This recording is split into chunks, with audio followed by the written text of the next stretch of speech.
Hello friends, welcome to Aruna's classics. త్వరలో మహాశివరాత్రి పర్వదినం రాబోతోంది కదా. మహాశివరాత్రి నాడు ఉపవాసం ఉండేటువంటి సమయంలో సగ్గుబియ్యంతో చేసుకున్నటువంటి దధ్యోదనం తినడం ద్వారా మనకి ఉపవాసం చేసిన ఫలితం వస్తుంది. అలాగే ఆరోగ్యానికి కూడా ఇది ఎంతో మేలు చేస్తుంది. కాబట్టి సగ్గుబియ్యం దధ్యోదనం ఎలా చేయాలో ఇప్పుడు మనం చూసి నేర్చుకుందాం. Before going into the recipe, don't forget to like, share and subscribe to my channel. ముందుగా ఒక గ్లాసు సగ్గుబియ్యంని 8 గంటల పాటు తగినన్ని నీళ్లు పోసి నానబెట్టుకోవాలి.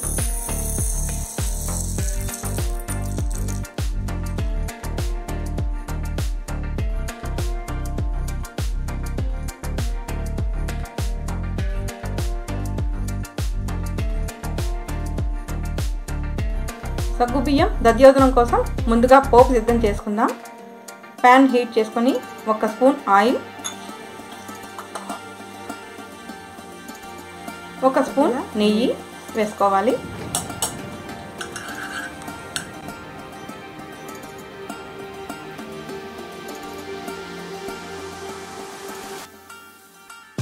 పోపు కోసం ముందుగా 1 స్పూన్ శనగపప్పు, 1 స్పూన్ మినపప్పు, 1 స్పూన్ ఆవాలు, 1 స్పూన్ జీలకర్ర. ఇప్పుడు పోపును దోరగా వేయించుకోవాలి.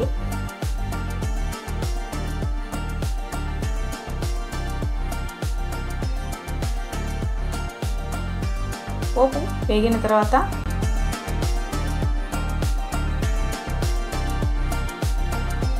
పావు స్పూన్ ఇంగువ పొడిని మనం ఇక్కడ వేసుకోవాలి.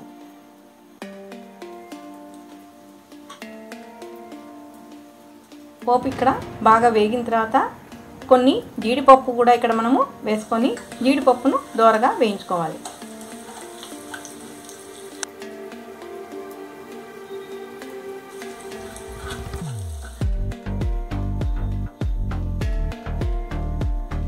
ఇప్పుడు సన్నగా తరిగిన అల్లం, పచ్చిమిర్చి ఇక్కడ వేసుకొని వేయించుకోవాలి.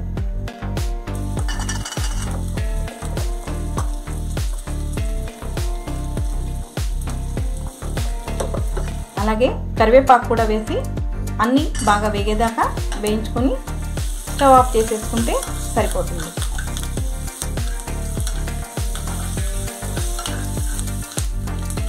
ఇప్పుడు పోపు సిద్ధమైంది. నెక్స్ట్ ప్రాసెస్ చూద్దాం. ఇక్కడ సగ్గుబియ్యం మనకి పర్ఫెక్ట్గా నానాయి.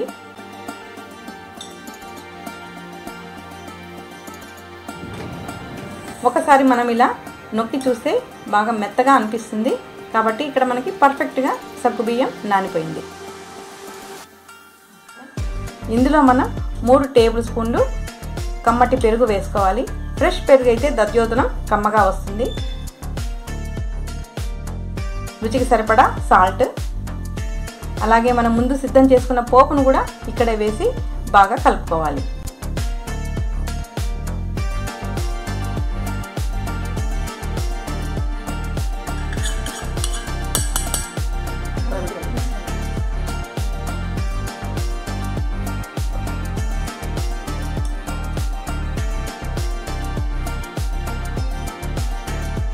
చివరగా కొంచెం కొత్తిమీరతో గార్నిష్ చేసుకుంటే సగ్గుబియ్యం దధ్యోదనం రెడీ అయిపోయింది.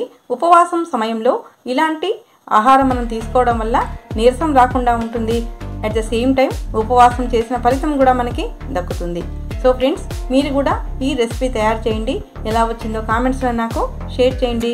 Don't forget to like, share and subscribe to my channel. Thanks for watching.